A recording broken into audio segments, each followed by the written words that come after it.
The impossible gate. What if the universe is not a closed fortress but a labyrinth of hidden doors? We are told that black holes are cosmic devourers, regions where matter and light vanish into a darkness from which no signal can return. They are the ultimate cul-de-sacs of reality, the graves of stars, the erasers of information. Yet, what if nature has written into her script not only endings but beginnings? What if behind the veil of collapse lies a mirror image, a forbidden threshold, through which reality does not dissolve but bursts forth anew? This is the paradox of the white hole, an impossible gate predicted not by myth or mysticism, but by the mathematics of Einstein's own equations, a cosmic fountain expelling matter and energy, rejecting the very possibility of intrusion. Where black holes swallow everything, white holes would spew everything back. One consumes without mercy,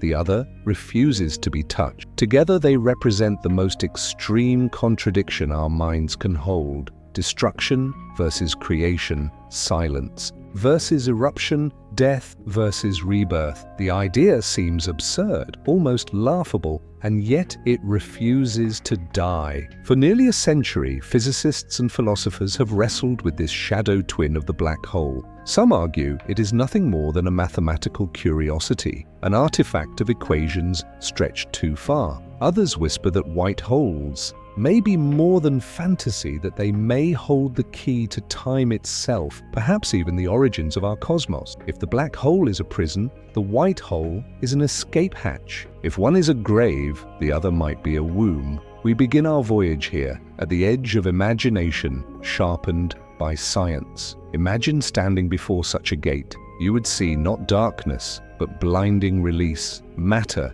exploding outward in waves of light and energy, a celestial geyser erupting from the abyss. Unlike the slow burn of stars or the quiet expansion of space, a white hole would be violent in reverse, an untouchable storm that allows no entry, only exit. To cross its horizon would be impossible, for it does not accept visitors. It only rejects, it only births. Why would physics even suggest such a thing? Because the universe itself demands symmetry. In the elegant language of Einstein's field, equations, the geometry that describes a black hole has a mirrored solution. If time can flow forward into collapse, then it can, at least on paper, flow backward into expansion. To many, this is the most haunting aspect of the white hole. It is not a wild dream invented by speculative minds. It is the ghost demanded by the same mathematics that gave us black holes, gravitational waves,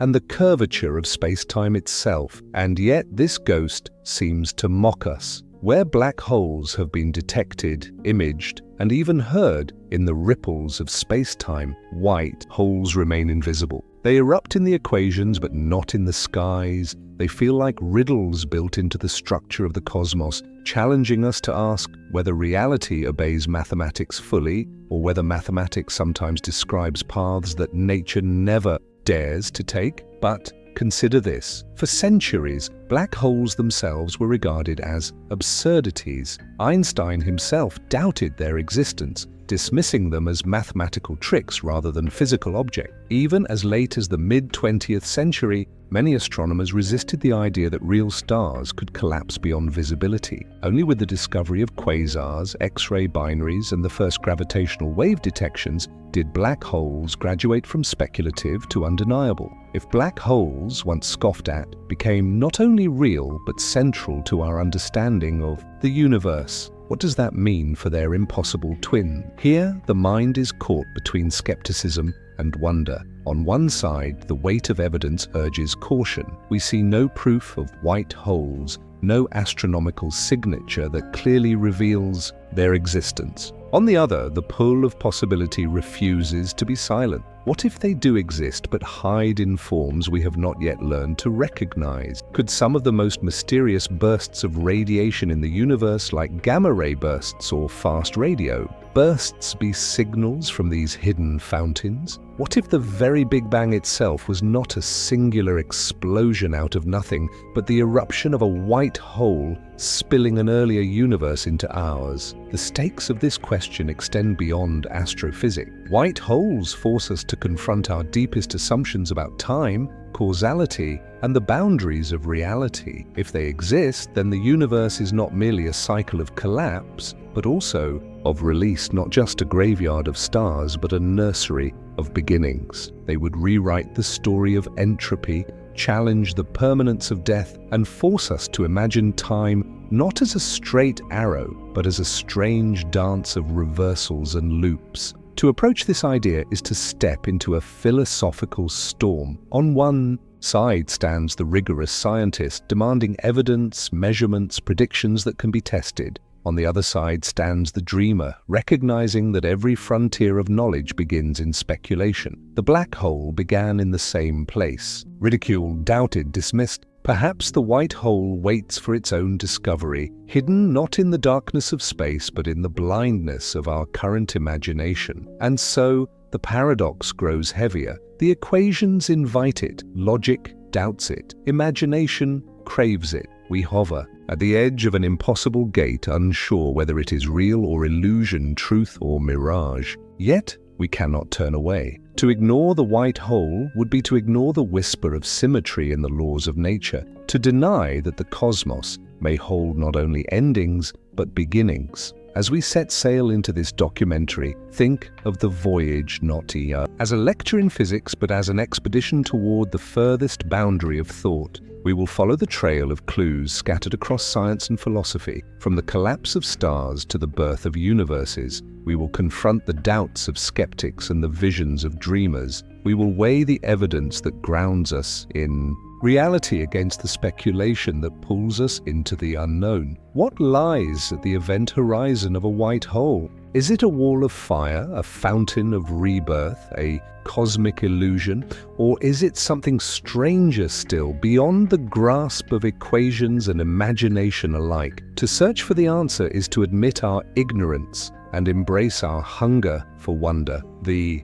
impossible gate may never open for us, but the act of seeking it transforms the way we see everything else. This is where our journey begins. At the threshold of contradiction, the point where science meets myth, where skepticism collides with awe. Black holes taught us that impossibilities can become discoveries. Perhaps white holes are waiting for their turn. The universe may be darker, stranger, and more miraculous than we have dared to believe. And to find out, we must step closer to the edge, toward the blinding horizon of the impossible gate. Black holes, masters of gravity. The story of black holes begins not with terror, but with the quiet inevitability of gravity. Every star lives a delicate life between two forces, the outward push of nuclear fire and the inward pull of its own mass. For millions or billions of years, that balance holds, light streaming outward as gravity tugs inward.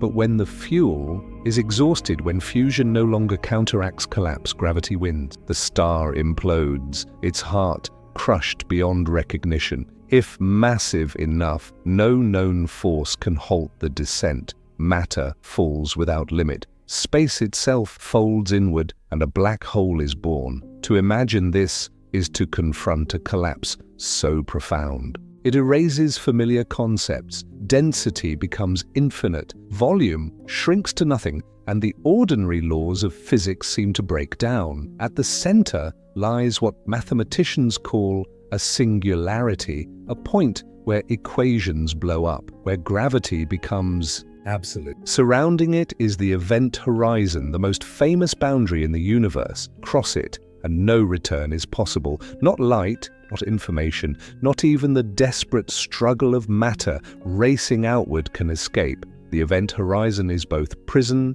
wall and one-way mirror, letting the outside world watch as things fall in, while forever cutting off what happens within. For centuries, this idea was treated as fantasy. In the late 18th century, Jean Michel and Pierre-Simon Laplace speculated about dark stars, so dense that light itself could not escape. But these musings were curiosities, quickly forgotten. as Newtonian physics dominated the landscape. It wasn't until Einstein's theory of general relativity in 1915 that the possibility was reborn. General relativity redefined gravity not as a force, but as the curvature of space-time itself. Massive objects bend the stage upon which reality plays, and the more massive the object, the deeper the curve. In this new picture, black holes were not optional, they were demanded by the equations, and yet even Einstein resisted. The notion that stars could collapse entirely seemed absurd.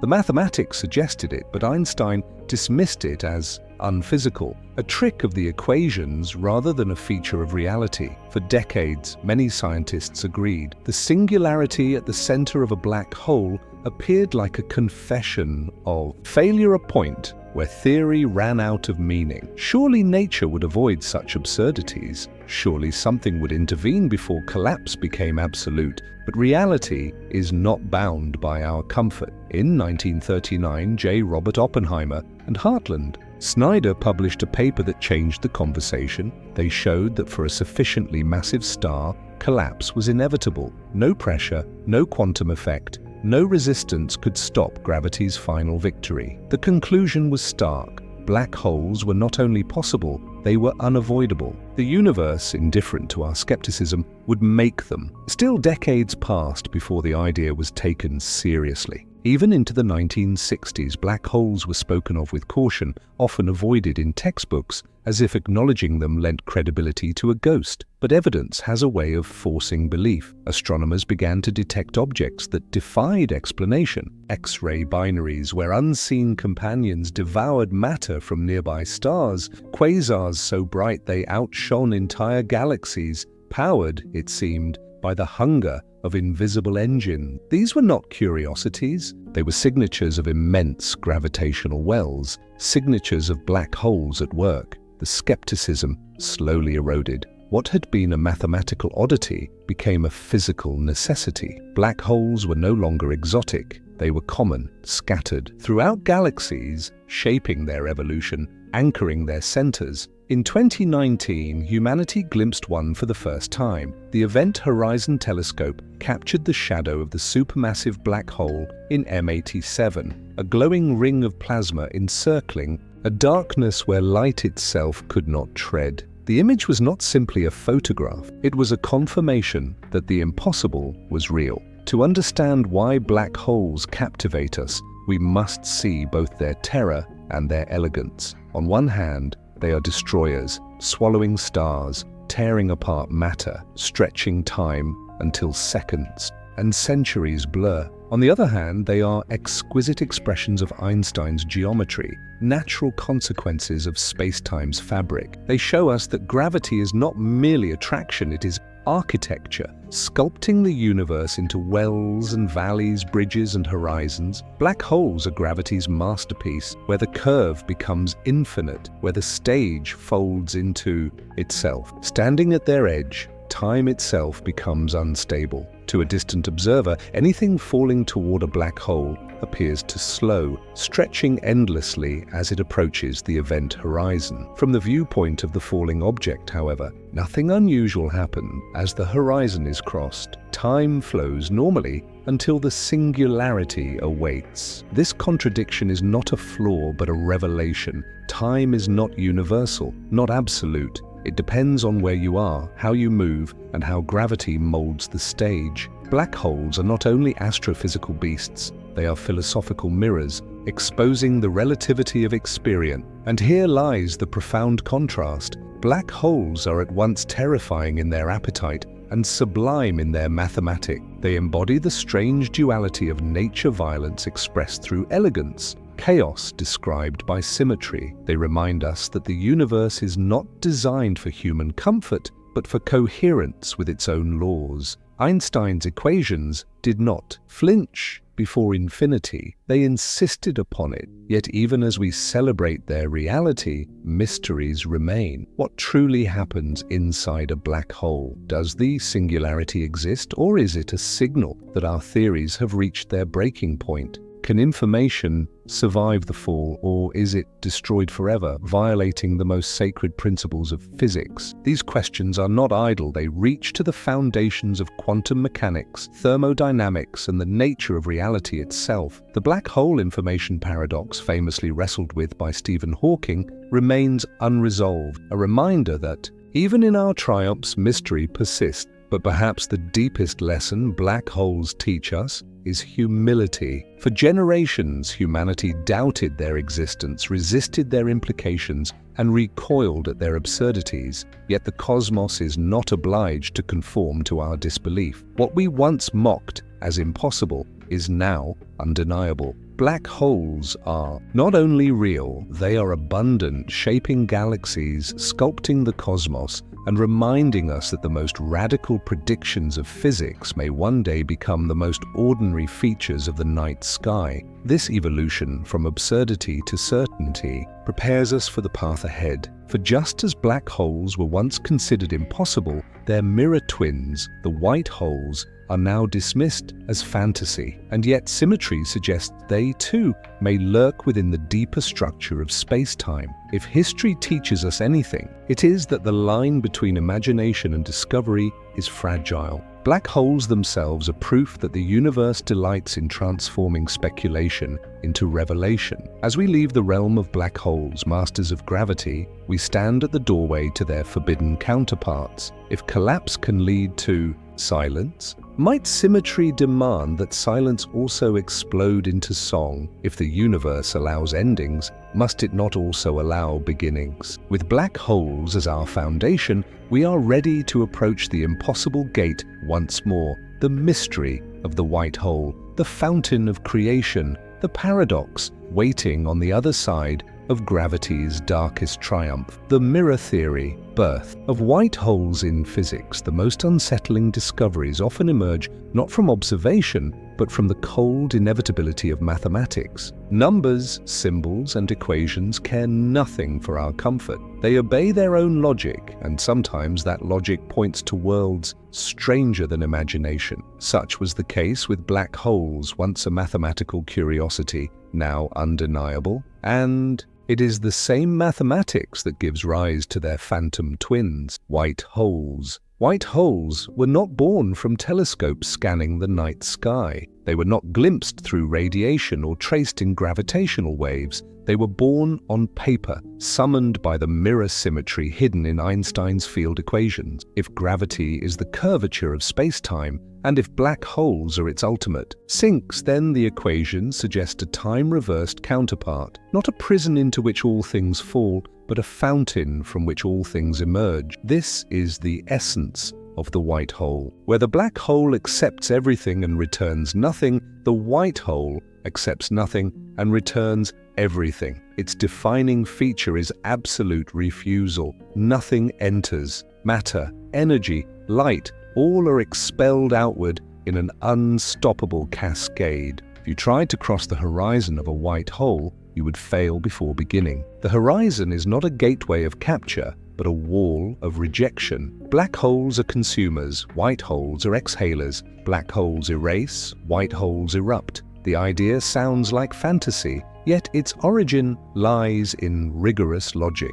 Einstein's equations, describing a black hole, known as the Schwarzschild solution, have a strange property. They are symmetric in time. Run them forward, you describe collapse into a singularity. Run them backward, you describe expansion from one. Just as a movie of a falling star can be played in reverse, so too can the mathematics of gravity. In one direction, matter disappears into the abyss. In the other, matter explodes outward, eternally untouchable, eternally fleeing. This symmetry unsettled physicists from the start. Was the white hole merely an illusion of the equations, a ghost conjured by playing the film backward? Or was it pointing to something deeper, an actual physical possibility that reality itself might one day reveal? The debate has lingered for decades, unresolved, haunting the corridors of theoretical physics. To appreciate the radical nature of the white hole, consider what it implies. The universe we know is built on cause and effect. Events flow forward.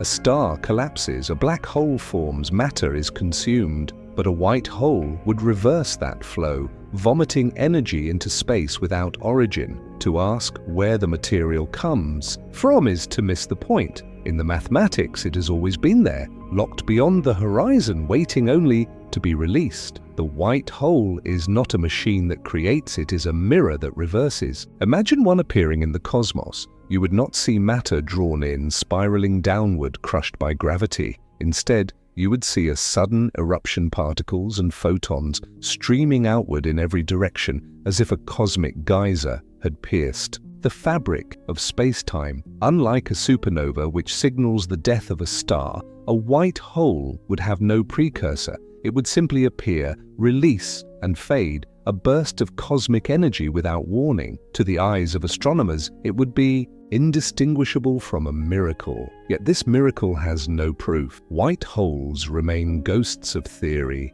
unseen in the heavens. Critics argue that they are mathematical artifacts, solutions that exist only on paper but not in nature. They note that while black holes can form from stellar collapse, no known process in astrophysics could generate a white hole without a mechanism. The idea seems untethered, a castle built in equations but not in matter, and yet history warns us not to dismiss too quickly. Black holes themselves were once derided as absurd. Even Einstein doubted them. It took decades before observations revealed their footprints. Could white holes follow the same path? Perhaps they are rare, or short-lived, or hidden behind signatures we have not yet learned to recognize. Perhaps they lurk in the unexplained flashes of radiation that occasionally streak across the cosmos, fast radio bursts, gamma-ray bursts, phenomena that still puzzle astronomers. Perhaps some of these are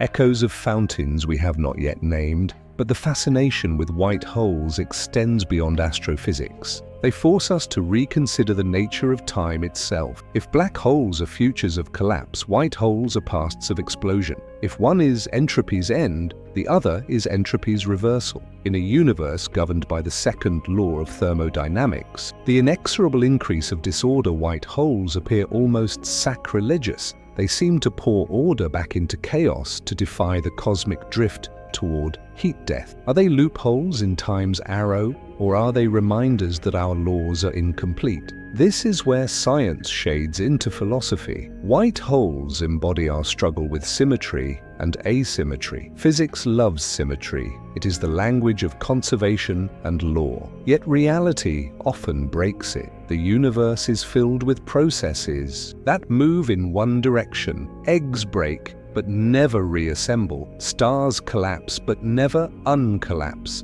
White holes dare to ask, what if, in some hidden corner of reality, the mirror is perfect? What if time itself can run backward, at least for a moment? Some theorists have gone further. They propose that the Big Bang, the origin of our universe, might itself be a white hole. Instead of arising from nothing, the cosmos may have erupted from a singularity that expelled everything outward, a mirror twin to some prior collapse. If true, our universe would not be a beginning ex nihilo, but the rebirth of something else, released through a gate of impossibility. In this view, we are all living inside the outflow of a white hole, our galaxies the spray of its eruption, our history the consequence of its one great release. Such ideas tread the boundary between science and speculation, but that boundary is precisely where the most daring questions arise. If the equations allow white holes, why should reality forbid them? Is nature selective in which of her symmetries she manifests?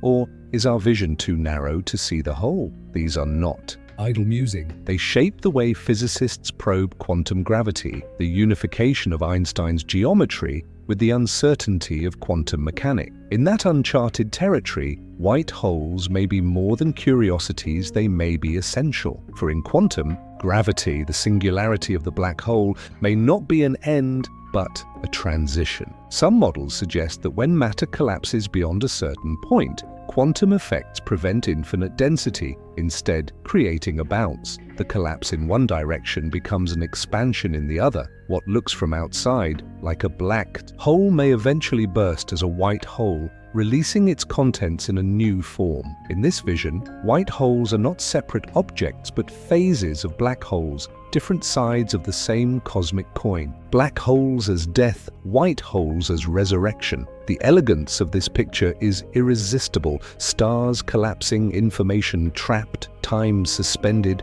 until, in a flash of reversal, the black hole transforms into a white hole, disgorging what it once consumed. Such processes might be unimaginably long in human terms, trillions of years, but on cosmic scales, they could be real. The universe may be filled not only with black holes, silently swallowing, but also with white holes waiting to erupt. Whether fantasy or hidden truth, the white hole forces us to stretch our thinking. It is a concept born not of myth, but of mathematics, demanded by the same logic that gave us black holes. To reject it outright is to risk repeating the arrogance of the past, when black holes themselves were mocked. To embrace it uncritically is to confuse speculation with evidence. The wise path is to hold the paradox in tension. White holes are both impossible and inevitable, both ghosts and candidates for discovery. And so we return to the central question. If equations allow them, do they exist in reality? The answer remains elusive. Perhaps they are illusions of symmetry, mathematical dreams never realized, or perhaps they are waiting, hidden in phenomena we have not yet decoded. The universe has a history of humbling us, of turning our speculative ghosts into its most astonishing truths. As our voyage continues, we will step deeper into the paradox, for if black holes and white holes are mirrors, then the universe may be stranger than either alone suggests. In the dance of collapse and eruption, silence and explosion, gravity may reveal not just destruction but rebirth. And if white holes are real, they may force us to rewrite the story of time, entropy, and the cosmos itself. The impossible gate we glimpsed before now feels less like fantasy and more like challenge. The mathematics has opened the door. The question is whether the universe will let us walk through evidence or mirage. The hunt for white holes, for all their elegance on paper. White holes suffer from one fatal flaw. We have never seen one. The mathematics may whisper of their existence, but the night sky remains silent. Unlike black holes, whose gravitational footprints are visible in the dance of nearby stars, white holes leave no steady trace. If they exist, they do not sit patiently in the firmament. They erupt, vanish, and hide again. The hunt for white holes is less like tracking a lion across the savannah and more like chasing ghosts through storms of light. Astronomers, however, are stubborn hunters. They know the universe is not a place of stillness but of violence, explosions, bursts, flares, and outbursts. And so the question arises, could some of these violent flashes, long catalogued yet poorly understood, be signatures of white holes? Might the ghosts already be in our data, waiting for us to recognize their faces?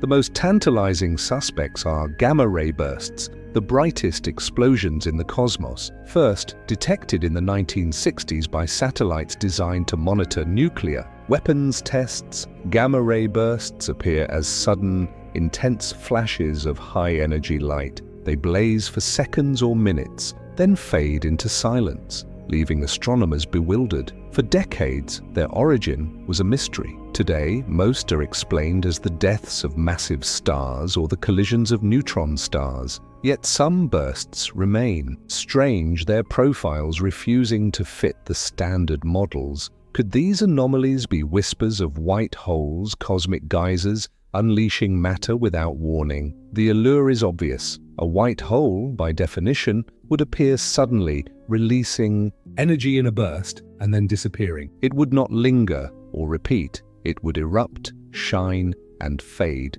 In this sense, gamma-ray bursts seem to echo the theoretical fingerprint of white holes. But astronomy is a science of caution, and every anomaly demands a more ordinary explanation. Before leaping to the extraordinary, skeptics argue that gamma-ray bursts are fully accounted for by known processes. To invoke white holes, they warn, is to abandon parsimony, to add ghosts where stars suffice. Yet even skeptics admit the cosmos holds mysteries beyond neat, categorization. Some gamma-ray bursts appear too brief, too sharp, too unaccompanied by the afterglows expected from stellar deaths. They erupt without the telltale signs of collapsing stars or colliding remnants. In these strange flashes, the dreamers see opportunity. Perhaps these are not failures of theory, but glimpses of something new. If gamma-ray bursts are the first suspects, quasars are the second. These brilliant beacons blaze at the centers of galaxies,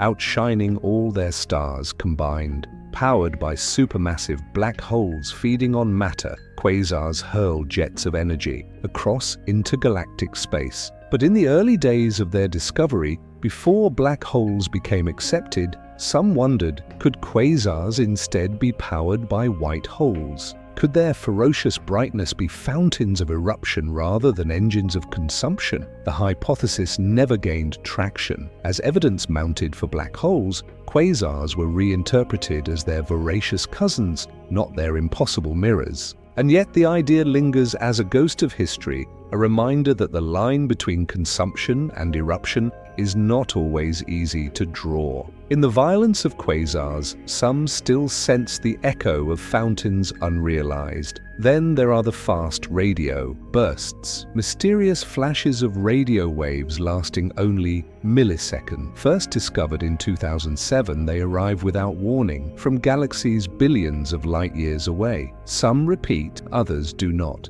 Their origins remain hotly debated. Magnetars, neutron star mergers, exotic plasma effect. And yet, in the suddenness of their arrival and the violence of their emission, the dream of white holes again flickers. Could these fleeting signals be eruptions from the impossible gate, messages from fountains that refuse to be touched? For every tantalizing candidate, there is a sober counter-argument. Gamma-ray bursts have astrophysical models. Quasars are well explained by feeding black holes. Fast radio bursts, while still mysterious, fit comfortably within the spectrum of neutron star activity. Each white hole hypothesis dissolves under scrutiny, collapsing back into known astrophysics. It is a pattern familiar in science. Anomalies ignite imagination, but deeper data draws them back into the ordinary, and yet the possibility never disappears. For the defining feature of a white hole is not what it leaves behind, but how it appears. It would erupt spontaneously, without cause, without precursor, without warning. Its birth would not be seeded by stellar collapse or galactic feeding. It would simply exist, then vanish. In such a picture, the very anomalies science dismisses as noise may be the signals we are too cautious to embrace. This tension between skepticism and possibility defines the hunt for white holes. On one side stand the guardians of evidence, wary of speculation that outruns observation. On the other stand the visionaries, reminding us that black holes themselves were once dismissed as absurd. The clash is not mere academic debate, it is the dynamic engine of science itself. Discovery requires both restraint and daring, skepticism and imagination. White holes, perched at the boundary of plausibility, force us to confront how far we are willing to stretch. But perhaps the problem is deeper. Perhaps we are asking the wrong question. Instead of hunting for white holes as objects in the sky, what if we should look for them as processes hidden in other phenomena? If black holes and white holes are time-reversed mirrors, might they be two phases of the same entity? Could the black holes we know today be seeds of white holes tomorrow? In this vision, the hunt for white holes is not about sudden bursts in the heaven, but about the long destiny of objects already in our grasp. Quantum gravity hints at such a possibility. Some models suggest that black holes do not end in singularities, but in bounces, eventually releasing their contents in the form of white hole. If true, then every black hole is already a white hole in waiting, every collapse already pregnant with eruption. In such a universe, the evidence for white holes is not absent, it is simply delayed. We are looking for bursts across seconds or minutes, when the true timescales may be billions or trillions of years. This idea reframes the debate. The question is not whether we have seen white holes, but whether our cosmic patience is too short to witness them. Like trees that live beyond the lifespans of civilizations,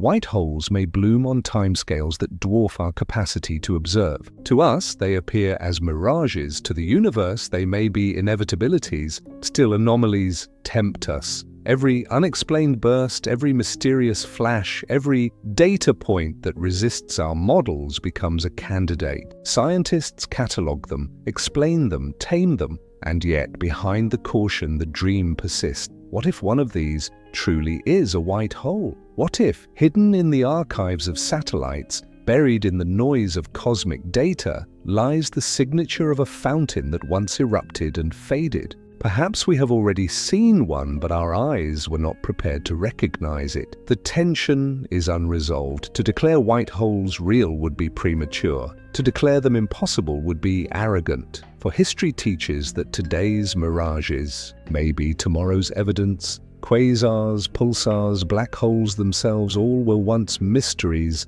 dismissed as fantasy. The hunt for white holes may one day join their company, transforming ghosts into reality. Until then, we stand between two worlds, the world of science, demanding proof, and the world of imagination, sensing possibility. The night sky is filled with bursts and flares, some explained, some mysterious. Whether these are ordinary explosions or extraordinary fountains remains uncertain. Evidence or mirage, the hunt continues, and as it does, the paradox deepened. For every dismissal of white holes as fantasy, the equations remain, whispering that they should exist. For every anomaly explained away, another emerges to tease the imagination. The debate is not only about astrophysics, it is about how we balance skepticism and wonder, how we walk the narrow path between what is known and what might yet be discovered. As we move forward,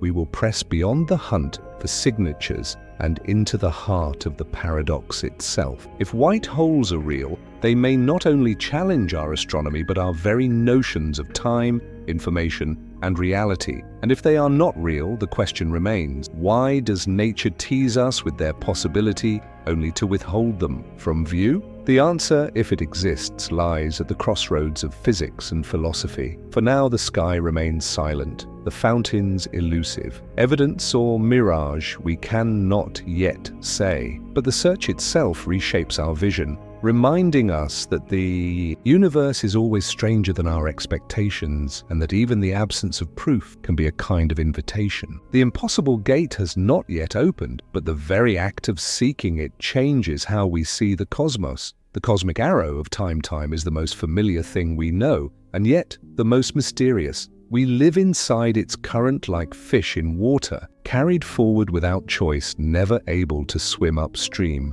Moments slip into memory, never to return. Stars are born, shine, and die, never reversing their course. Empires rise and fall, we grow older, never younger. The flow of time feels absolute. But physics tells a stranger story. At the deepest level, the laws of nature care nothing for past or future. They work equally well in reverse. Imagine watching a film of two billiard balls colliding. Played forward, one strikes the other, momentum passes, and they roll apart. Played backward, the motions look just as natural. The equations of mechanics make no distinction. The symmetry is perfect. This is true not only for billiard balls, but for the quantum particles that dance beneath matter's surface, for the gravitational geometries Einstein described, even for the electromagnetic fields that light the cosmos. At the fundamental level, physics is time-symmetric, and yet our lives are not. We never see shattered glass reassemble, smoke return to a flame,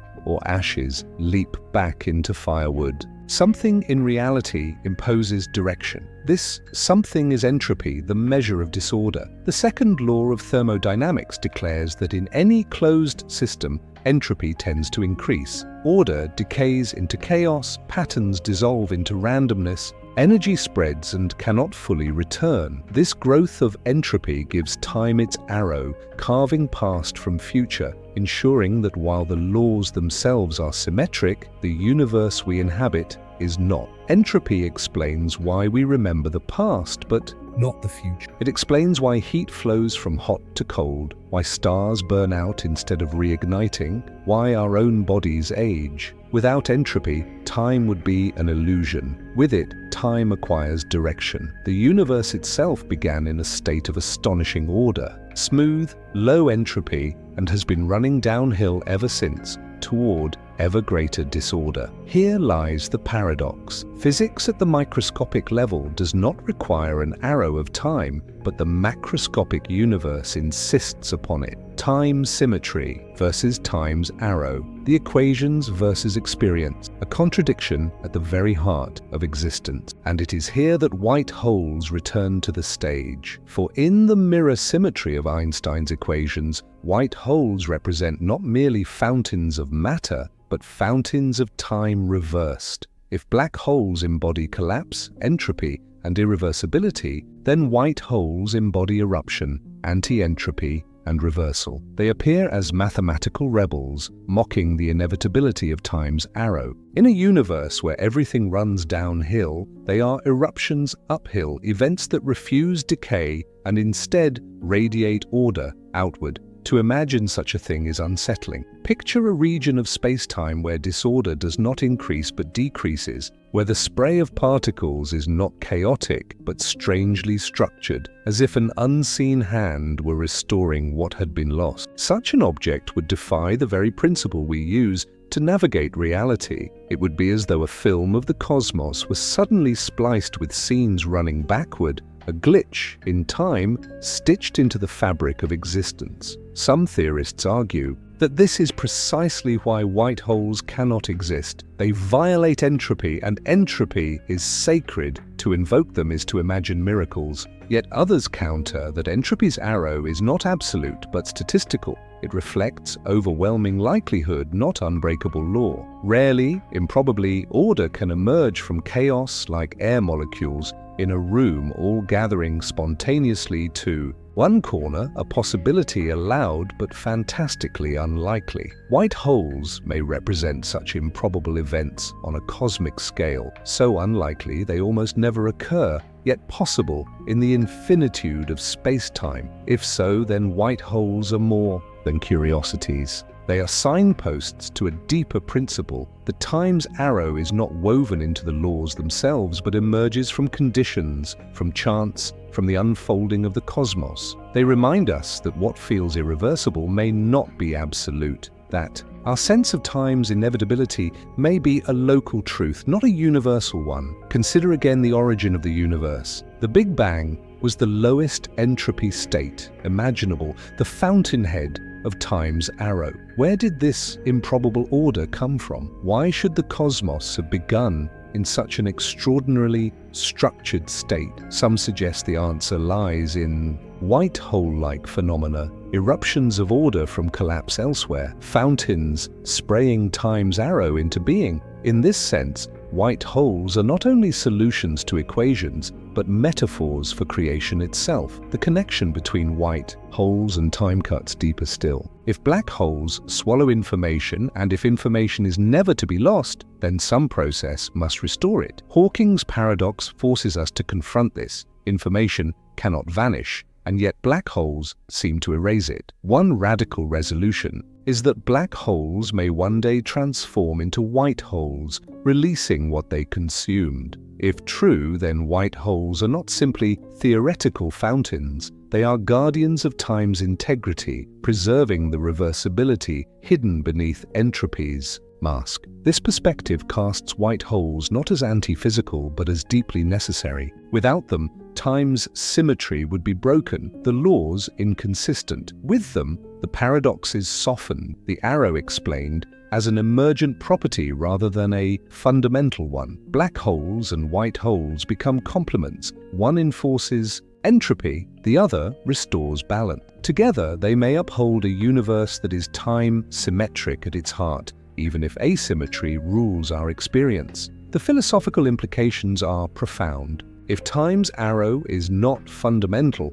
then our sense of past and future is not woven into the universe but into us. memory, decay, aging, all are local expressions of entropy, not cosmic absolutes. White holes, in their defiance of irreversibility, remind us that the universe may not privilege direction. They suggest that time may be less like a one-way street and more like a fabric woven with reversals and reflections, in which our arrow is but a thread. To contemplate this is to feel vertigo. The irreversible march of time is our most intimate experience. To imagine that experience as contingent, fragile, emergent, is to question the ground beneath our feet. White holes open the possibility that time itself is less rigid than we believe, that the arrow could bend, falter, or even reverse. And yet, for all their radical implications, white holes remain unproven. They are still phantoms of symmetry, not established entities. The arrow of time still dominates our universe. Entropy still drives our destiny. White holes stand as counterfactuals, possibilities that illuminate the fragility of what we assume to be absolute. They are not merely astrophysical speculation. They are philosophical provocations, challenging the very concept of time as we live it. As we press deeper into the mystery, one question grows sharper. Are white holes telling us about hidden objects in the cosmos, or about hidden truths in the laws themselves? Are they real fountains scattered across the sky, or are they mirrors held up to our ignorance about time? The hunt for their meaning is as much about philosophy as physics, as much about the way we imagine reality as about what reality is. And so the arrow of time remains both familiar and alien, anchored by entropy, yet teased by symmetry. White holes haunt its edges, suggesting that time may not be the simple current we believe, but a river with eddies, reversals,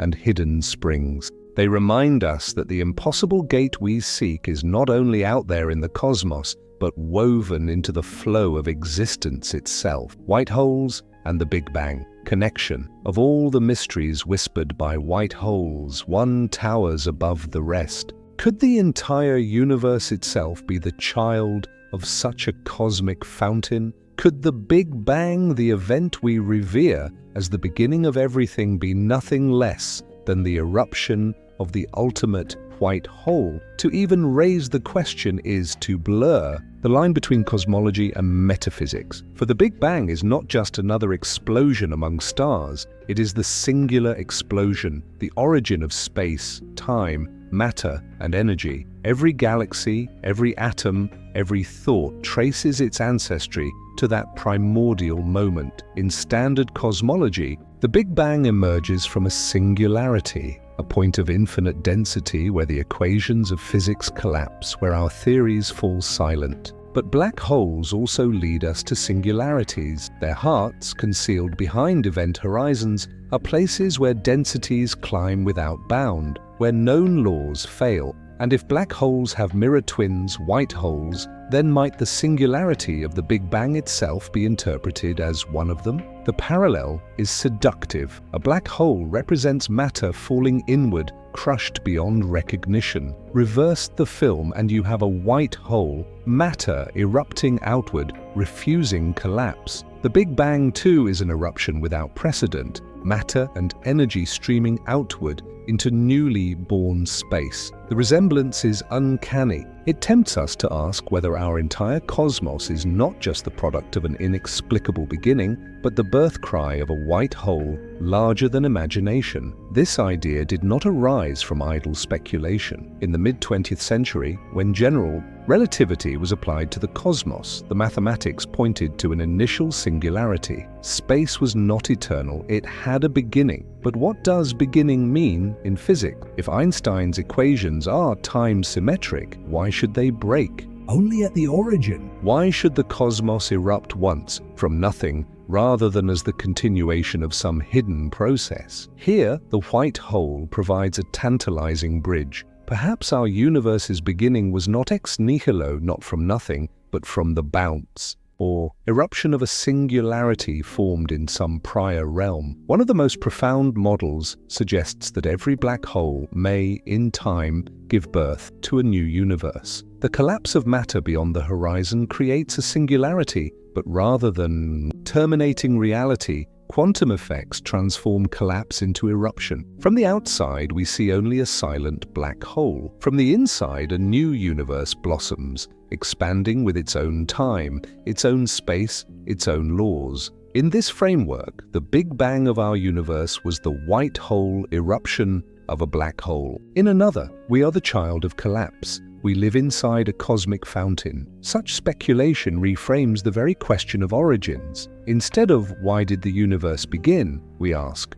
what process gave birth to it? Instead of why something rather than nothing, we ask, how does something recycle itself across scales beyond our perception? If true, the Big Bang was not unique, but one blossom in a cosmic garden, each bloom arising from collapse. Elsewhere, the multiverse, so often imagined as parallel universes side by side, becomes instead a lineage descendants sprouting from the deaths of ancestors. Black holes become wombs and white holes births. This hypothesis captures the imagination not only because of its elegance, but because of its resonance with natural cycles. In biology, death gives way to life. In geology, destruction reshapes into creation. Why should the cosmos not echo the same rhythm, with collapse feeding eruption, with endings seeding beginnings? A universe born from a white hole feels less like a miraculous exception and more like a continuation of a pattern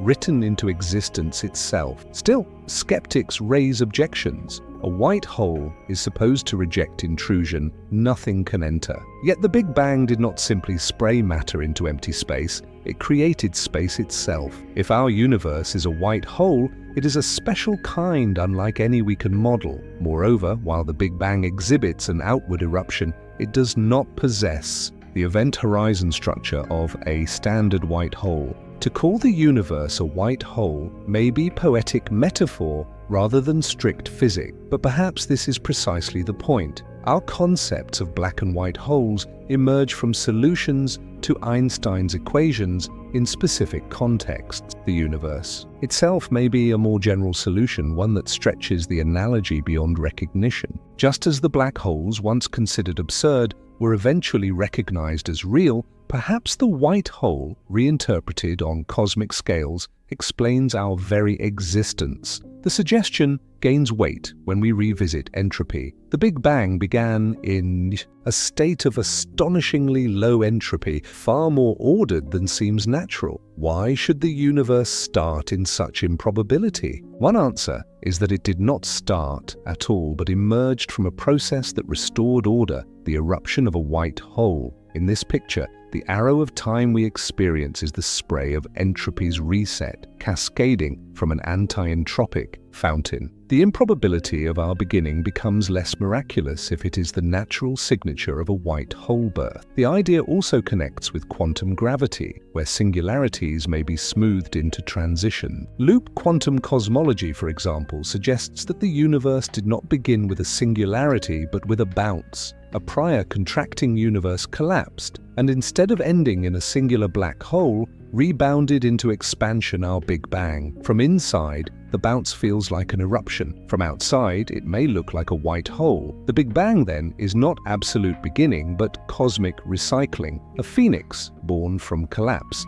If such models are true, then white holes are not rare curiosities. They are the engines of cosmic renewal. Every universe born from collapse becomes fertile ground for galaxies, stars, and life. Every black hole seeds new creation beyond its horizon. The cosmos, far from a one-time miracle, becomes an eternal tree, its branches blooming universes across an infinite expanse. And what does that mean for us? If we inhabit a white hole, then our entire history, from the clustering of galaxies to the rise of human consciousness, is the expression of that fountain. The laws of physics we discover are not arbitrary but inherited, shaped by the collapse that gave us birth. Our constants, our symmetries, our very arrow of time are the features of a universe born from an ancestor. And just as life inherits traits from parents, so too might universes inherit properties from the black holes that spawn them. Such a vision transforms cosmology into genealogy. We are not residents of an isolated cosmos, but members of a lineage, children of collapse, perhaps destined to to give birth in turn. One day, far in the future,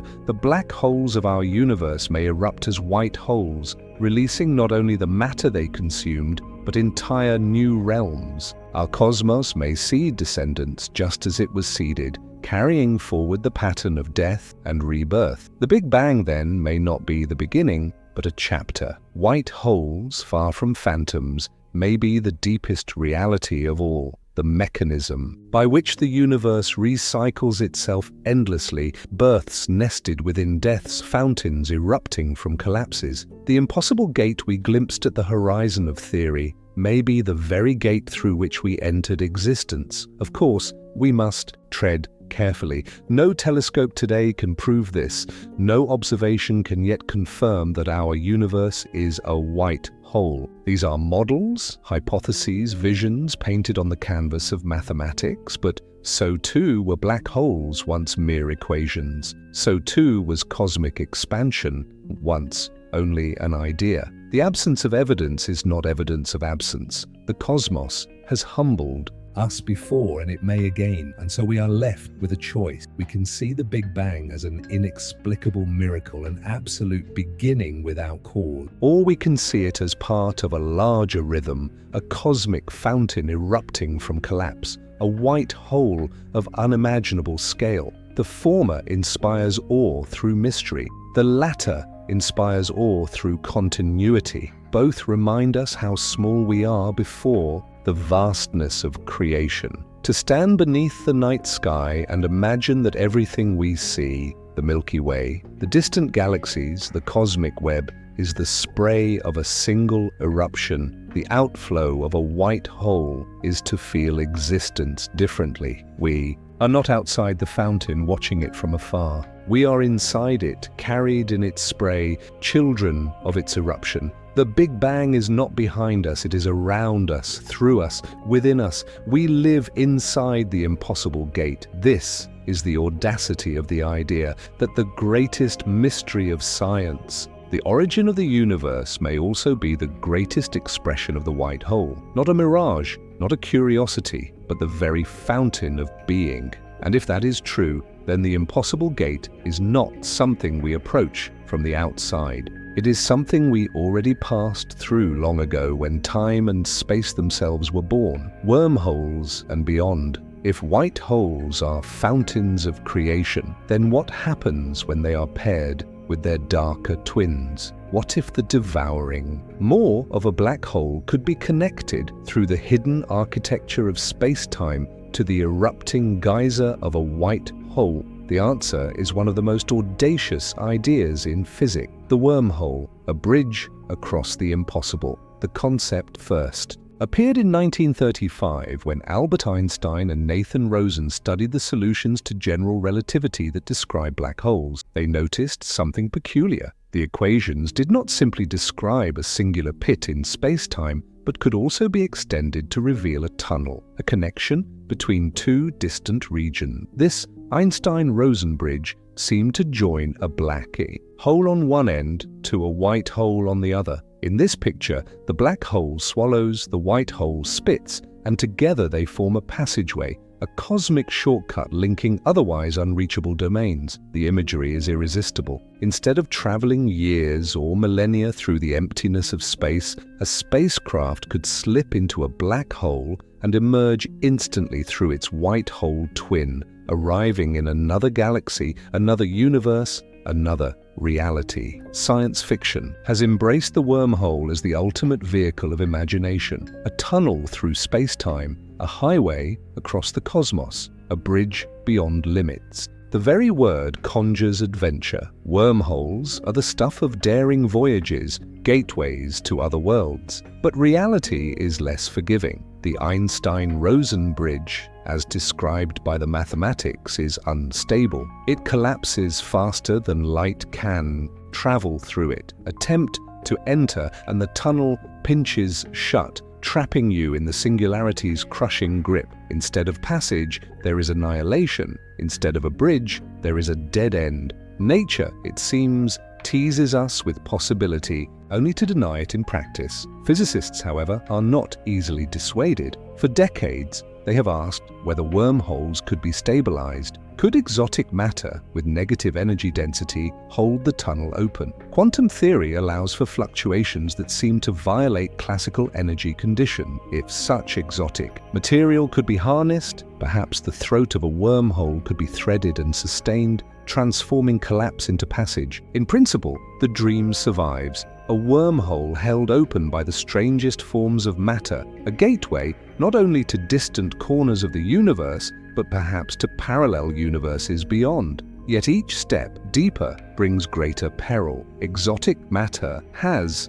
never been found in the necessary quantities. Even if it exists, the engineering to use it remains beyond imagination, and quantum instabilities gnaw at every model, threatening to collapse the wormhole the moment anything passes through. What begins as an elegant bridge dissolves into a dangerous mirage, a doorway that slams shut as soon as one dares to enter. Still, the allure persists, for wormholes are not only bridges of distance, they are bridges of time. If one mouth moves differently through space-time than the other, if it is accelerated or subjected to strong gravity, the two ends fall out of sync. Step through and you might not only travel across space but across time itself. Wormholes thus carry within them the spectre of time machines, paradoxes that unsettle the very logic of causality. A spacecraft daring to pass through may not only emerge elsewhere, but elsewhere. The dream of traversal collides with the nightmare of paradox. To bring the idea alive, imagine this. A lone vessel approaches the abyss of a black hole, its hull trembling under tidal forces. Instead of resisting, it surrenders, diving through the horizon. The crew braces not for destruction, but for passage. And on the other side, instead of silence, there is eruption, a white hole blazing with energy, ejecting them into another region of space-time. From their perspective, the impossible has happened, a leap across the cosmos, perhaps even across universes. But from the perspective of physics as we know it, the vision dissolves into contradiction. The wormhole collapses, the craft is shredded, the dream evaporates. This juxtaposition between the cinematic dream and the harsh verdict of mathematics captures the essence of wormholes. They are at once bridges of imagination and walls of impossibility. They reveal the generosity of Einstein's equations, which allow for such wonders, and the cruelty of reality, which resists them. And yet, wormholes refuse to die as concepts. They resurface in modern theories of quantum gravity, where space-time itself may be woven from entanglement. In some bold proposals, wormholes and quantum entanglement are two sides of the same coin. The ER-to-EPR conjecture suggests that pairs of entangled particles may be connected by microscopic wormholes, invisible but real. If true, then the cosmos is threaded with bridges on the tiniest scales, an unseen network of connections binding particles across space. Wormholes may not be highways for spacecraft, but they may be the very threads stitching reality together. Here, the connection to white holes deepened. If every black hole is potentially linked to a white hole, then the universe may be a vast network of bridges, collapse on one side, eruption on the other. Instead of isolated abysses, black holes become portals, their secrets tied to births elsewhere. Instead of cosmic dead ends, they are nodes in a greater architecture. Whether those bridges are traversable or not, they change the way we imagine space and time, but caution tempers vision. No evidence confirms that wormholes exist in any form we could ever use. No telescope has seen their mouths, no experiment has caught their signatures. They remain in the domain of theory, like white holes themselves, elegant, provocative, but elusive. To some physicists, they are reminders of the limits of our models, mathematical illusions that seduce the imagination. To others, they are signposts to deeper truths, hints that space-time is stranger than we dare to believe. This tension mirrors the broader theme of our voyage. Black holes were once absurdities, now they are realities. White holes are now absurdities, perhaps tomorrow realities. Wormholes may follow the same path, or they may remain forever the property of equations and stories, tools not for travel but for thought. Still, there is something irresistible about the image of a cosmic bridge. It speaks to our longing for escape, for transcendence, for shortcut through the impossible. It mirrors our myths of hidden doors, secret passages, gateways to other worlds. Physics, in its cold mathematics, has given those myths a new name, the Einstein-Rosen bridge. And even if it collapses in practice, even if no spacecraft will ever pass through, the vision remains, fueling both science and story. In the end, wormholes reveal as much about us as about the cosmos. We are creatures who yearn for connection, for bridges where there are gulfs, for passages where there are walls. The wormhole, like the white hole, embodies our refusal to accept limit, our hunger to imagine beyond the horizon. Whether nature permits them or not, they remind us that physics is not only about what is, but about what could be. And so we leave this bridge suspended between dream and verdict, between the cinematic vision of interstellar travel and the sobering collapse of equations. Wormholes remain one of the most tantalizing crossroads in physics. Half gateway, half mirage. They connect the devouring black hole and the erupting white hole, the abyss and the fountain, the impossible gate and the impossible path. As we continue our journey, we will move from bridges of theory to questions of reality itself. If wormholes and white holes challenge our concepts of space and time,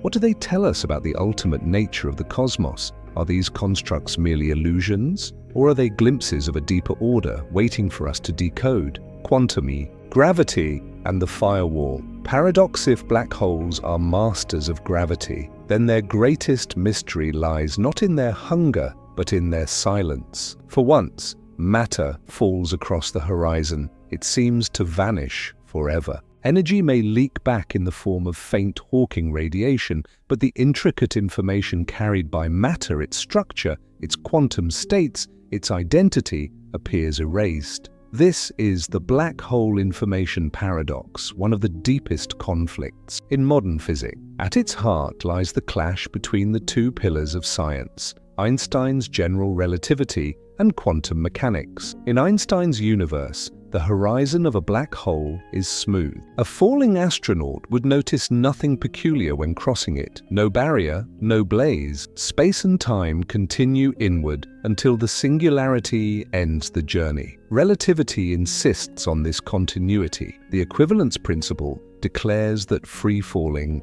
observers feel no gravity at all, even at the brink of a black hole. The event horizon in this view is an unremarkable place. But quantum mechanics tells a different story. In the 1970s, Stephen Hawking demonstrated that black holes are not eternal. Quantum fluctuations near the horizon allow pairs of particles to appear. One falls inward, the other escapes outward. To a distant observer, this looks like radiation emitted from the black hole itself. Over vast timescales, the black hole evaporates, shrinking until nothing remains. The radiation is thermal, carrying no imprint of the information that fell in. If so, the information is lost forever, a violation of quantum mechanics, which demands that information cannot be destroyed. Here lies the paradox. Relativity says the horizon is smooth. Quantum theory says it burns. To reconcile the two, some physicists proposed a radical solution: the firewall. According to this idea, the horizon is not smooth at all, but a wall of high-energy quanta, a searing blaze that incinerates anything attempting to cross. Instead of passing gently inward, the falling astronaut would be vaporized at the threshold. The equivalence principle would fail. Relativity would give way. The event horizon becomes a furnace, reality's most brutal frontier. The image is terrifying, but the paradox is unavoidable. Either information is destroyed, violating quantum mechanics, or horizons are not smooth, violating relativity. The universe cannot break both pillars. Some deeper theory must decide. And it is here, at this fault line, that white holes reappear. For if black holes only consume, information is doomed. But if they one day transform into white holes, erupting all they once devoured, then the paradox softens. Hawking radiation would no longer be the whole story. Instead, evaporation might end not in silence, but in eruption. The black hole, after shrinking to a tiny remnant, could burst into a white hole, disgorging the information within. In this, Picture, information is not destroyed, it is delayed. The fountain restores what the abyss once took. Some models of loop quantum gravity suggest precisely this. In these frameworks, collapse does not end in a singularity. Quantum geometry resists infinite density forcing a bound. The interior of a black hole becomes a passage, and after an immense delay, perhaps trillions of years, the black hole explodes outward as a white hole. From the perspective of information, nothing is lost. It is trapped, then released. The paradox is resolved not by abandoning relativity or quantum mechanics, but by uniting them through the white hole. Yet this solution comes with a price. If black holes turn into white holes, the cosmos must be filled with delayed fountains waiting to erupt. Every black hole we see today may be a ticking clock, its eruption scheduled on timescales longer than the age of the universe. To us, they appear as silent prisons. To the cosmos, they are future fountains. The night sky may hide not only abysses, but futures of release. Still, not all are convinced. Critics argue that white holes only shift the problem. How can information, scrambled beyond recognition by the violence of collapse, emerge intact? What mechanism encodes its structure through the bounce? And if evaporation takes longer than the universe itself, is this solution testable at all? Physics demands not only beauty but evidence, and evidence remains elusive. The firewall debate continues, each side unwilling to surrender. If the horizon burns, relativity is wounded. If it does not, quantum mechanics falters. White holes offer a third path, but one paved with uncertainties. They are possibilities, not proofs. They illuminate the edges of knowledge, but they do not yet replace it, and yet the symbolism is irresistible. The firewall says the horizon destroys, the white hole says the horizon restores. The firewall embodies loss, the white hole embodies redemption. One vision presents black holes as final prisons, the other presents them as temporary vaults. Between them lies the frontier of quantum gravity, the theory that does not yet exist but that must reconcile relativity's smoothness with quantum theory's discreteness. What makes the paradox so compelling is that it is not just technical but existential. If information can be destroyed, then the universe is not coherent. The patterns that shape reality can vanish, leaving only blankness. But if information is always preserved, then the universe is a kind of ledger, a book that never forgets. White holes, in their speculative grandeur, preserve that cosmic memory. They insist that nothing is lost forever, that every collapse hides a release, that every silence holds a voice waiting to return. To visualize this, imagine again the astronaut falling inward. In relativity's picture, she passes the horizon, unharmed, only to be crushed at the singularity. In the firewall's picture, she never makes it past the edge, consumed in a blaze. But in the white hole picture, her information is never gone. It is recorded, trapped, and eventually released. Perhaps not her body, not her consciousness, but the quantum details of her existence. One day, in some unimaginable future, those details may reappear in the spray of a white hole's eruption, woven back into the cosmos. This does not grant immortality, but it does suggest continuity. The universe in this vision does not erase. It recycles. The abyss is not a tomb, but a chrysalis. The information paradox, far from a dead end, becomes an invitation to reimagine black holes, not as devourers, but as seeds of fountains yet to come. The debate is ongoing, unresolved, and fierce. Some physicists believe firewalls are unavoidable. Others dismiss them as unphysical. Some embrace white holes as natural resolution. Others see them as mirages. What unites them is the recognition that the paradox cannot be ignored. Black holes, once ridiculed, now sit at the center of physics. Their paradoxes may guide us to the next great theory. For at stake is not only the fate of information, but the fate of unification. Quantum gravity must reconcile the smooth horizons of relativity with the searing walls of quantum theory. White holes hover at this boundary, both saviors and phantoms. They may one day prove essential. They may one day vanish from serious consideration. But today, they mark the edge of our knowledge, the place where imagination and mathematics meet. As our voyage continues, the paradox deepens. If white holes are the redemption of information,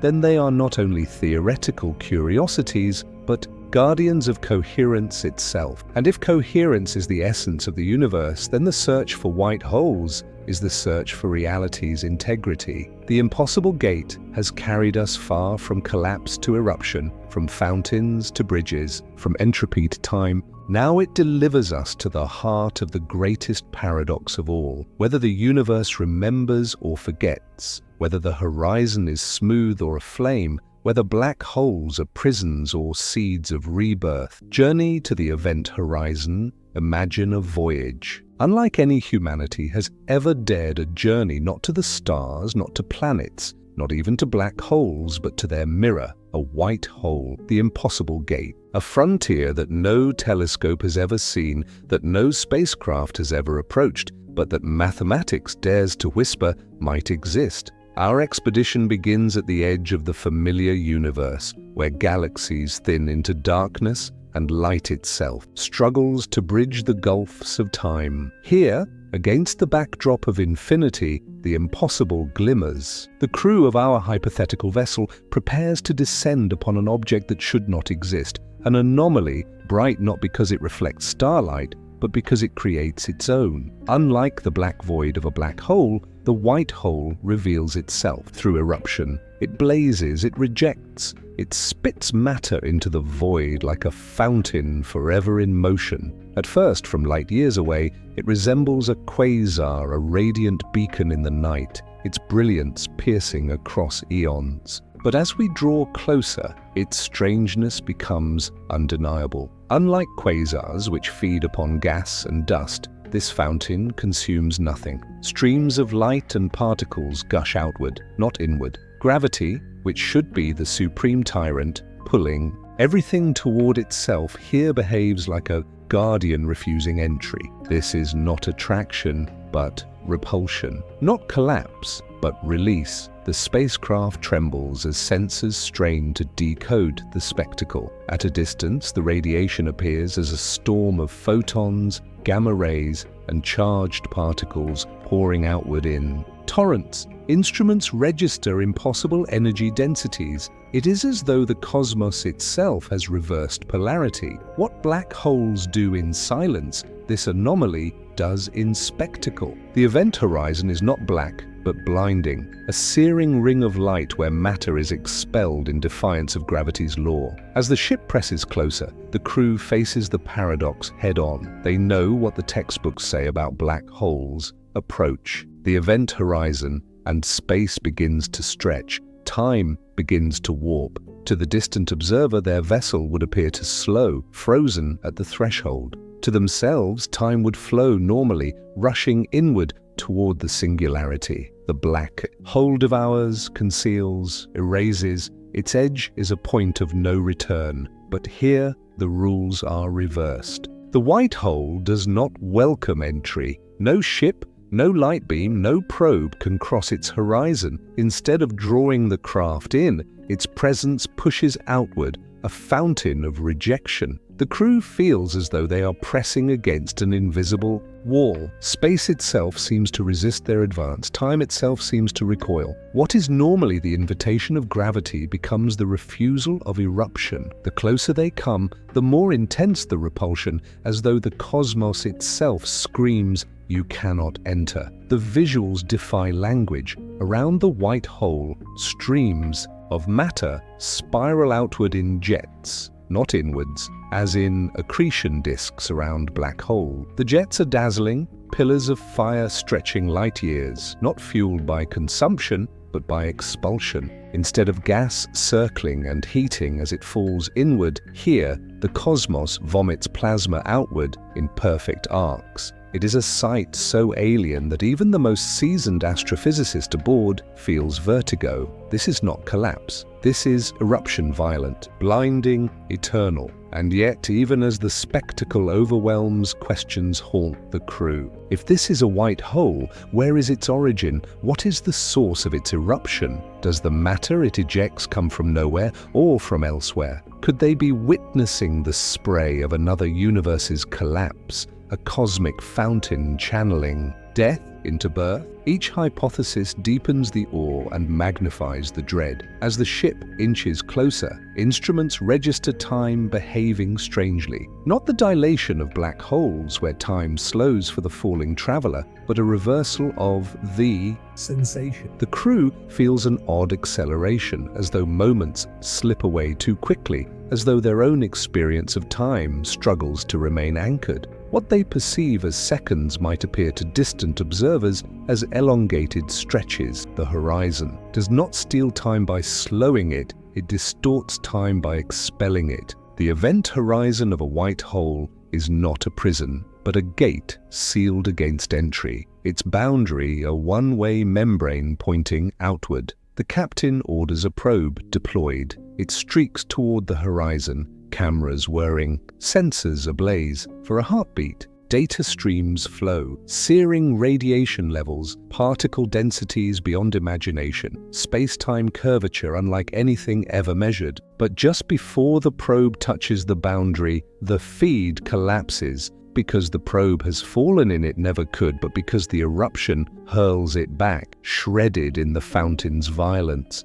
It was not swallowed, it was rejected. The crew stares at the silence of their instruments. In a black hole, probes vanish into darkness. In a white hole, they are flung away in light. The result is the same: mystery. No knowledge of the inside, only speculation from the outside. The event horizon remains impenetrable, not through silence, but through defiance. The scientists aboard begin to debate. One insists that this cannot be a true white hole, that it must be some astrophysical illusion, perhaps a peculiar kind of gamma-ray burst, or a magnetar flaring beyond recognition. Another argues that the data is unmistakable. The symmetry of the eruption, the impossibility of inward motion, the stability of the jets. This, she whispers, is the impossible gate. But even in this awe, the crew feels fear. For if white holes exist, they are not benign fountain. Their eruptions are violent beyond comprehension. The jets they release could sterilize entire star system. Their radiation could erase life in an instant.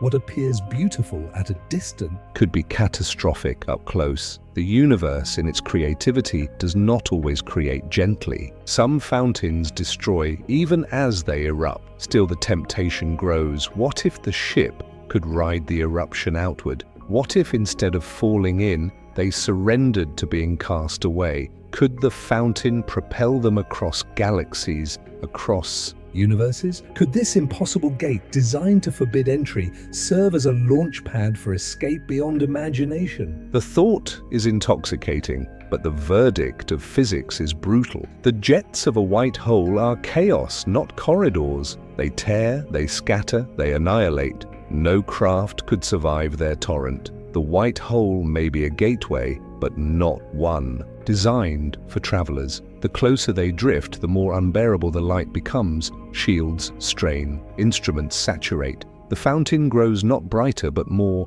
blinding, as though it is not merely emitting light, but spitting the very essence of time and space outward. The crew realizes they are nearing the limit of what can be endured. One more meter closer and the ship will not be repelled, but shredded. They halt, poised at the threshold of the impossible gate. Here, in this precarious stillness, philosophy overtakes science. What does it mean that such an object might exist? If black holes erase and white holes restore, are these gates metaphors for the cycles of reality itself? Do they represent not only astrophysical objects but archetypes, death and rebirth, silence and eruption, memory and forgetting? The crew gazes into the blinding horizon, and for a moment, the spectacle feels less like physics and more like revelation. The captain orders retreat. Slowly, reluctantly, the ship turns from the fountain. The light recedes.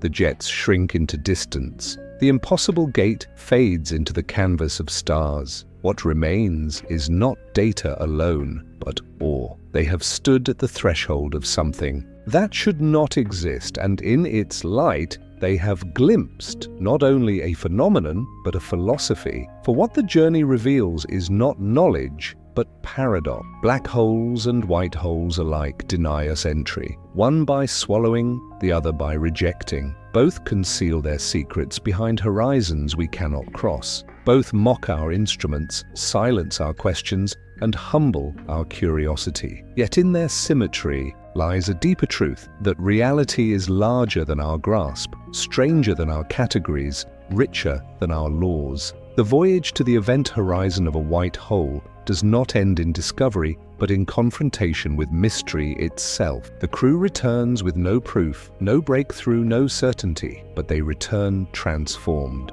For to stand before the impossible gate, even for a moment, is to feel the scale of existence. It is to realize that the universe is not obliged to answer us, but still invites us to ask. As the ship drifts back toward the familiar stars, one question echoes through every mind. What lies beyond that horizon? Is it nothing but mathematical illusion, or is it the eruption of another universe, a fountain of creation beyond imagining? The answer is withheld, the mystery remains, and yet perhaps that is the true gift of the voyage, not resolution, but reverence, for in the end, to journey to the event horizon of a white hole is to look directly into the mirror of the cosmos and see reflected not only the fountain of matter and energy, but the fountain of human curiosity itself, ceaseless, restless, and unrepelled. Dangers of cosmic rebirth. The dream of white holes is seductive. We imagine them as fountains of renewal, cosmic escape hatches,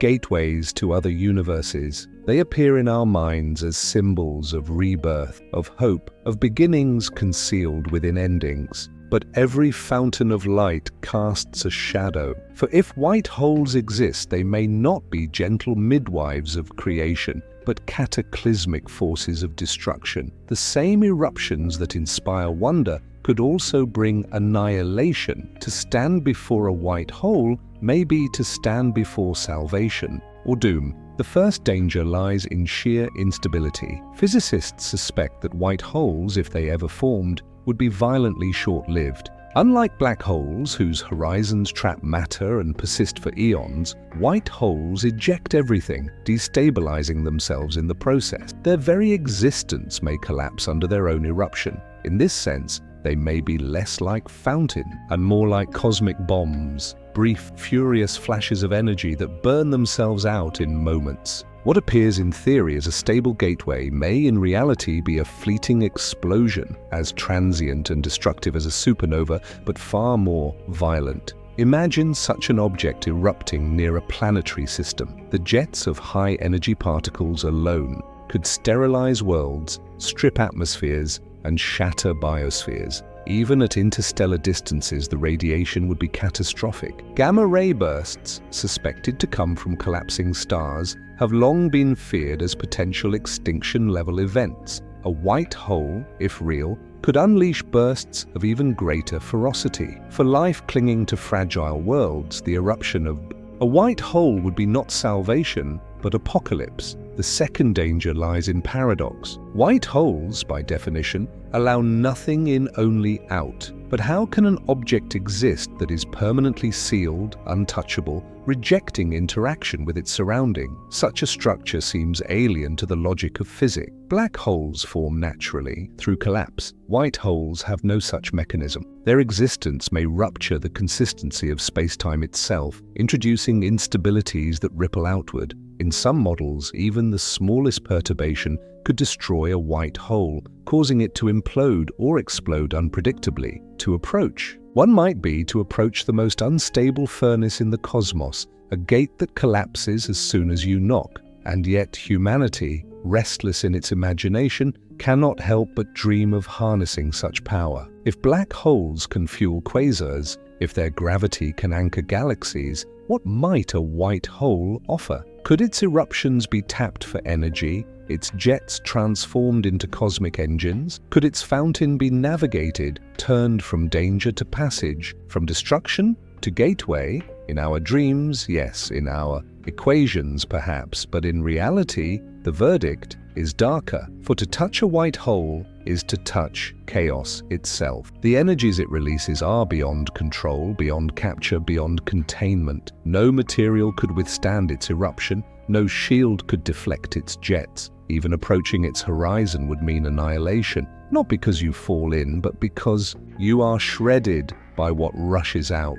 The dream of harnessing a white hole collapses into nightmare. The very attempt becomes the cause of ruin. There is another risk, more subtle but no less profound, the rupture of causality. White holes, as time-reversed black holes, embody processes that move against entropy, against the arrow of time. To encounter one may be to encounter paradoxes of cause and effect. If matter can emerge without origin, if eruptions can occur without precursors, then our most basic assumptions about order falter. What happens if causality itself is destabilized? Could white holes, in spewing their fountains, fracture not only space but time? If so, then their danger is not only physical, but metaphysical, the unraveling of coherence itself. And so we stand at a crossroads. On one side lies the dream, the white hole, as salvation, as gateway, as cosmic rebirth. On the other side lies the dread, the white hole,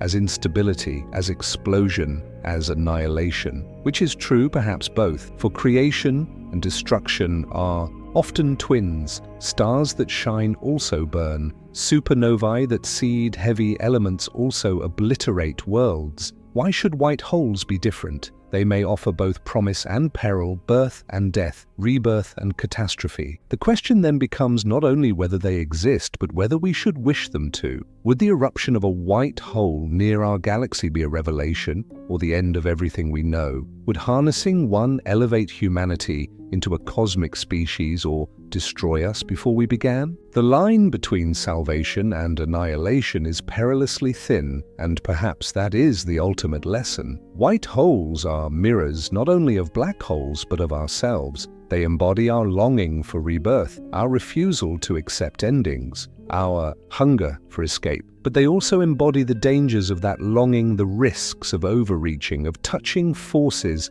beyond comprehension. To dream of white holes is to dream of salvation. To confront them may be to meet annihilation. As we look here to the stars, we must hold both possibilities in mind. White holes may be fountains of creation. They may also be bombs waiting to detonate. They may be gateways to renewal. They may also be gates to nothingness. Their duality reflects the duality of existence itself. Every birth is also a death. Every creation also a destruction. So we end with the paradox unresolved. Is the white hole the most hopeful object in the cosmos, or the most dangerous? Is it the womb of universes or the furnace of extinction? Perhaps it is both. Perhaps the impossible gate does not separate salvation from annihilation, but fuses them into one. And perhaps the true danger of cosmic rebirth is not the white hole itself, but our own inability to accept that the universe does not owe us safety,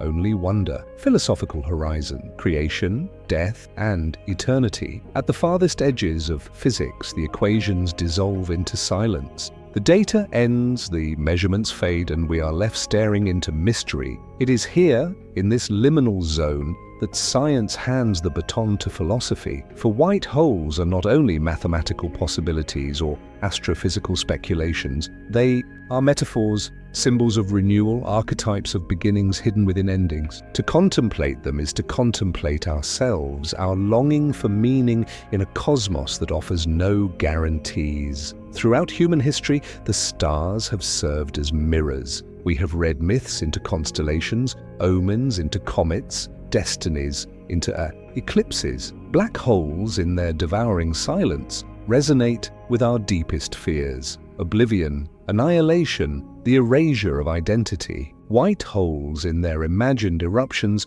resonate with our deepest hopes: rebirth, transcendence, the possibility that nothing is ever truly lost. Together they embody the duality of existence, death and creation, silence and song, darkness and light. Consider the cycle of life on Earth. Every death nourishes new life. Forests burn, and from their ashes, seeds sprout. Stars explode in supernovae, and their remnants enrich galaxies with the heavy elements that make planets and people possible. Death and creation are never separate. They are threads woven into a single tapestry. White holes extend this logic to the cosmos itself. If black holes symbolize endings, white holes symbolize beginning. If one devours, the other gives. If one is the grave, the other is the womb. But philosophy demands more than metaphor. What do these archetypes tell us about the nature of time, the meaning of existence, the place of consciousness within the cosmos?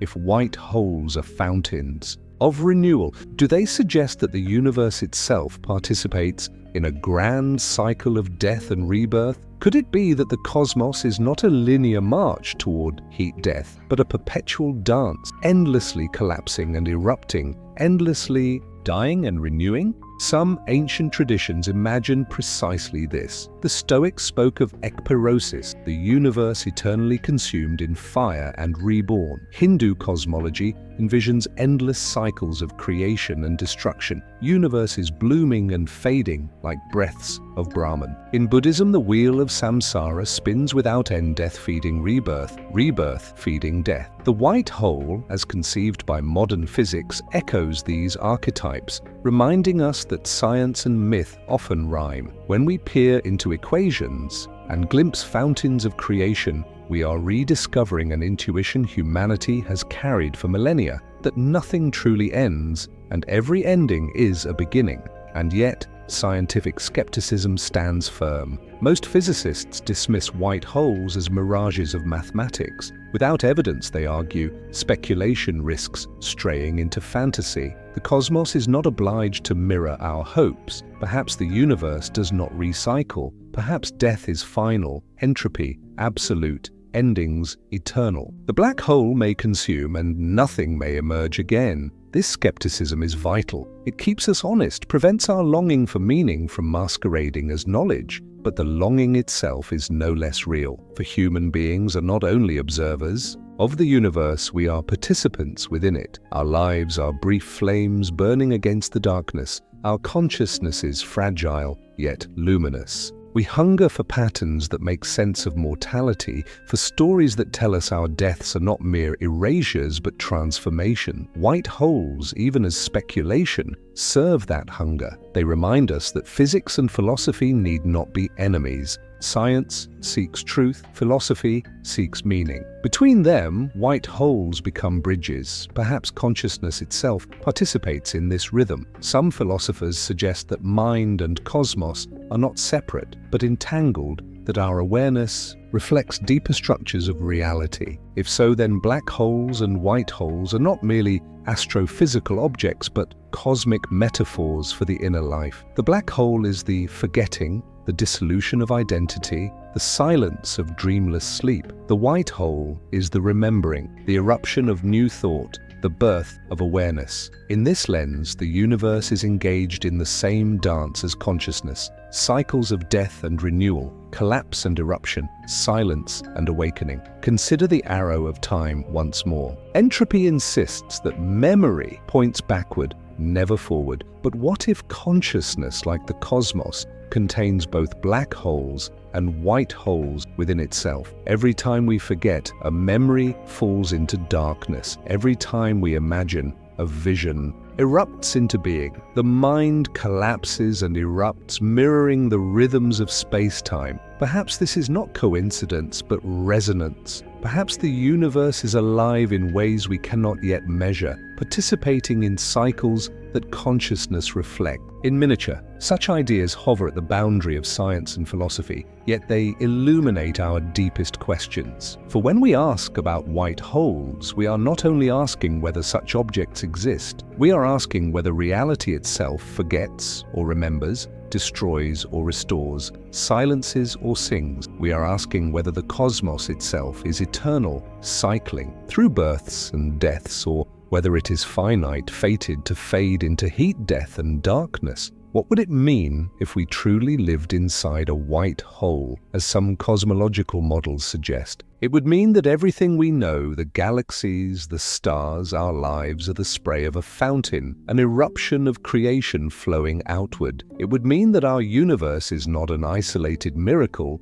but part of a greater cycle, a child of collapse destined perhaps to seed children in turn. In such a vision, death is never final. Every collapse hides a rebirth. Every silence hides a song. Eternity is not a line, but a circle. And what would it mean if white holes do not exist? If they are nothing more than illusions of equations? Then our cosmos is a one-way march, entropy's prisoner, birth leading only to death. Then the black hole is not balanced by its twin, and our longing for renewal is nothing more than a dream. Such a universe is bleaker, colder, less forgiving. Yet even here, philosophy finds meaning. For even if endings are final, the beauty of existence lies in its fragility. The flame is precious precisely because it flickers. Eternity may not recycle, but it still astonishes in its briefness. Whether real or metaphor, white holes force us to confront the tension between science and longing. Science demands evidence.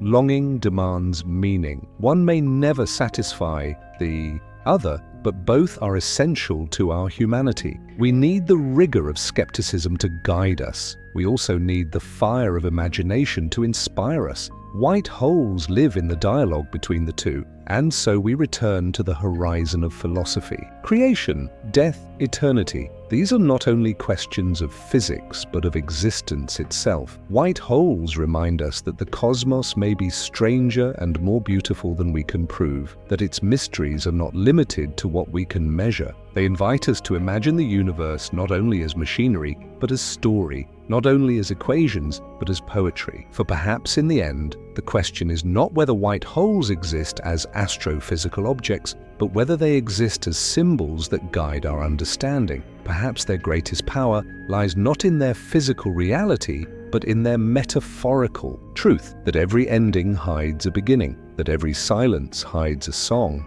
that every death hides a rebirth. When we gaze into the abyss of black holes, we see our mortality, our fragility, our fear of erasure. When we imagine white holes, we see our hope, our longing for transcendence, our dream of eternity. Together, they remind us that the universe, like us, is a dance of contradictions, creation and death, silence and song, darkness and light. Eternity itself may not be one or the other, but both, and perhaps that is the ultimate horizon. White holes, whether real or not, remind us that the cosmos is not a static thing, but a living mystery. We are participants in its unfolding, bearers of questions it has not yet answered. Our longing for meaning is not weakness, it is resonance, the echo of the universe contemplating itself. To live is to stand between black holes and white holes, between the abyss and the fountain, between death and creation. To think, to question, to wonder is to walk that narrow bridge. And to do so is to glimpse eternity not as certainty but as mystery, the final frontier. Science or myth, we have journeyed far from the collapse of stars into black holes to the fountains of theory that erupt as white holes. We have crossed bridges of mathematics, wandered through paradoxes of time, and stared into horizons no one has ever seen. Along the way we have asked what is real and what is speculation, what is science and what is myth. Black holes began as fantasies of mathematics. For decades, they were dismissed as absurdities, mere curiosities in Einstein's equations, and yet they are now as real as the galaxies they anchor. We have watched them devour matter, listened to their collisions in gravitational waves, and even glimpsed their shadows against the glowing plasma of space. What was once impossible has become undeniable. White holes remain on the other side of that threshold, They exist in equations but not in evidence. They tantalize us with symmetry, yet elude us in observation. Some physicists call them illusions, artifacts of mathematical extensions that reality never follows. Others argue they may be the missing piece, the hidden truth behind the Big Bang, the redemption of information, the guardians of time's symmetry. Between skepticism and wonder, the white hole hovers half science, half myth, and perhaps that is where their power lies. For white holes are not only objects of physics, but mirrors of meaning. They embody our refusal to accept final endings, our longing for rebirth, our dream that the universe itself participates in cycles of renewal. Whether real or not, they resonate with the same human impulse that has driven us to imagine heavens beyond death, to write myths of resurrection, to see in the stars stories of beginning and end. But science is not poetry. It demands proof, prediction, evidence. Until we glimpse a white hole, until we measure its eruption, they remain speculation, and that humility is essential, for the cosmos is not obliged to echo our myths. The universe may not offer fountains of renewal. It may offer only the silence of black holes, the finality of entropy, the inevitability of death. We must be prepared to face that possibility. Yet humility need not extinguish awe, for even if white holes never exist in reality, they reveal something profound about the way science and imagination entwine. They remind us that every discovery begins as speculation, every breakthrough as impossible dream. The boundaries of knowledge are not fixed. They are horizons, always receding, always tempting us forward. White holes may not be real, but the longing that created them is. So we are left with the closing question. Are white holes science or myth? Are they real fountains hidden in the cosmos? Or are they the universe's way of teasing us, tempting us with impossible hope? Perhaps we will never know. Or perhaps one day, a sudden burst of unexplained light in the heavens will reveal that the impossible gate does, in fact, open. Until then, white holes remain both possibility and parable. They remind us of the humility of science, the hunger of philosophy, and the eternal human need to search for meaning beyond the horizon. They leave us with awe, with mystery, and with the recognition that the universe is always stranger, richer, and more wondrous than we can prove. And perhaps that is it.